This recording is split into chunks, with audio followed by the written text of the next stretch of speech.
Yo! Isa na naman ngang hidden gem ang nadiskubre natin sa Pinagsama Taguig na nagsiserve ng sulit at masasarap na foods. Dahil ang may-ari lang naman nito ay lumalaban pa ng cooking competition sa ibang bansa. Kaya nga makakasigurado kayo mga kayo-pips na ang kalidad at lasa ng foods nila dito ay talaga nga namang napakasarap. At dito mo lang pala yan matitikman sa Lin Nam Nam na located sa Block 50 Lot 33 Phase 2 Pinagsama Taguig City. At eto nga pala ang pangmasang price ng kanilang mga foods. At kahit nga bagong bukas pa lang to, marami na agad pumupunta at kumakain sa kanilang store. Kaya nga napa-order na tayo ng kanilang masarap na sisig, pangmalakasang beef tapa, sulit na bangus silog, pambansang food trip na beef pares, at nakakapanglaway na pork silog. O ano pa bang hinihintay natin? Tara, food trip na tayo! Yo, what's up mga kayo-pips? Nandito nga tayo ngayon sa Lin Nam Nam na matatagpuan sa Block 50, Lot 33, Phase 2, Pinagsama Taguig City.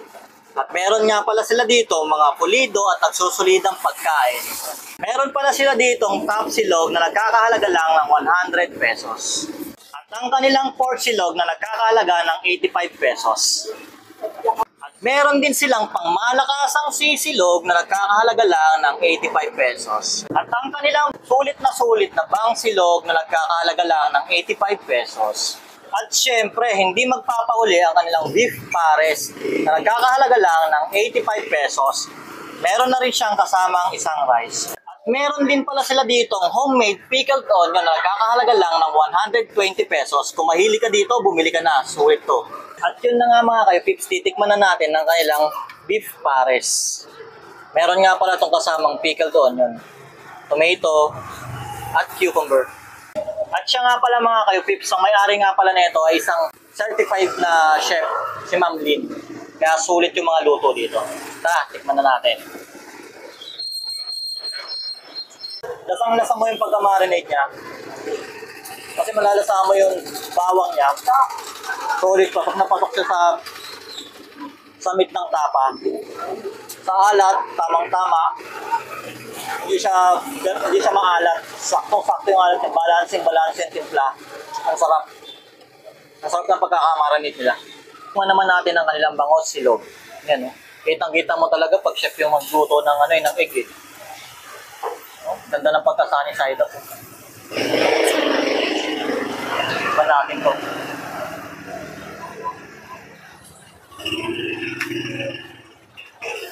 Try natin itong bangus silog nila. And lagyan natin na itong pickled onion nila. Tignan natin ang ito lang. Tara. Sarap ng pickled onion nila. Parang kumain ng atsara. Wala na yung tapang ng ng onion, yung tapang nila. Kasi pag yung fresh yung onion meron ka tapang. Ito, yung nababad na nila sa suka. Ang sarap. Pwede mong papakit. Bagay na bagay sa dito sa bangus nila. Ang sarap. At ngayon naman mga kayo-pips, titikman natin ang kanilang pangmalakasang pork silog. Gambot ng pork, oh. Tingnan nyo mabuti ang pork nila dito mga kayo-pips. Marinated yun. Tara, tikman na natin. Hindi mo na natin sasawsaw para malaman natin kung ano lasa. Ano na pork. Sarap. Kung nakakain ka na yung parang adobo sa tuyo, ganun yung lasa niya. Ang sarap. Sarap ng pagka-marinate. Tikman naman natin with suka.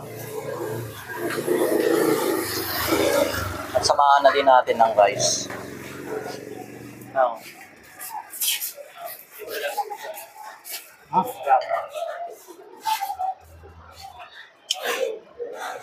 At pang laban sa taba, pickled onion.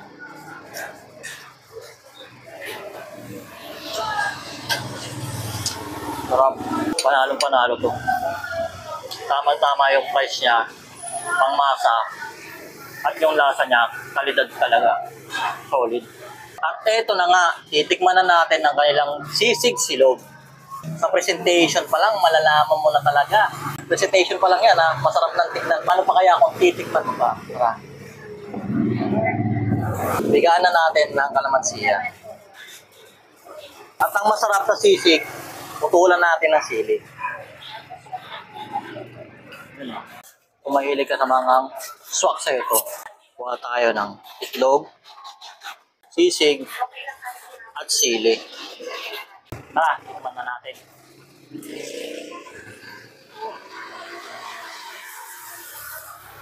Maralo yung sisig nila dito. Talagang yung sisig niya, maliliit, hindi ka na mahirapang umaya. Ang sarap.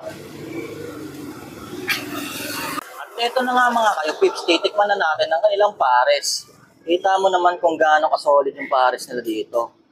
Hindi to, wala tong masyadong taba. Ito yung tinatawag mo na pares talaga na meat talaga, yan o. Tsaka makikita mo, yan o, ang lambot ko. Kita mo naman o, nadudurog. Tara, tikman natin siya. Ako hindi ako mahilig magtimpla ng pares. Titikman natin siya. Sarap. Parang ako kumain sa pares de tiro. Sarap ng pares yung soup niya. Hindi mo na kailangan timplahan. Panalo na talaga. Tapos yung, alam mo yung lasa kasi nilagyan na nila to ng bawang, tsaka yung spring onion. Hindi dito lasa na solid talaga. Pas timplado na. Hindi mo na kailangan maglagay ng kahit ano pang condiments para sumarap dahil masarap na siya.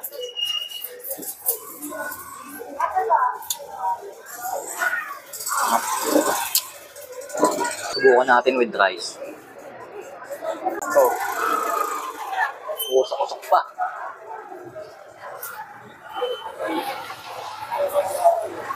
Panalo talaga. Nagme-melt yung karne dun sa bibig mo. O sana siya dudurog. Hindi ka na mag-i-effort ng umaya. Malasa. Sa meat, sa texture ng meat, malambot. Ayun, no? Kitang-kita niya naman, no? No? Ganyan mo lang, ang durog na, no? Tapos yung lasa ng sabaw. Sa pang subo, para sa lahat. Panalo to. At eto na nga mga kayo, pips, pag napadayo ka dito sa Pinagsama Taguig at napunta ka dito sa Block 50, Lot 33, subukan yung dumaan dito sa Linamnam. Sulit na, kusinero, talagang lumalaban pa ng competition sa ibang bansa yung cook dito, si Ma'am Lynn. Solid yung lasa ng foods niya. Puntahan nyo na, napaka-solid.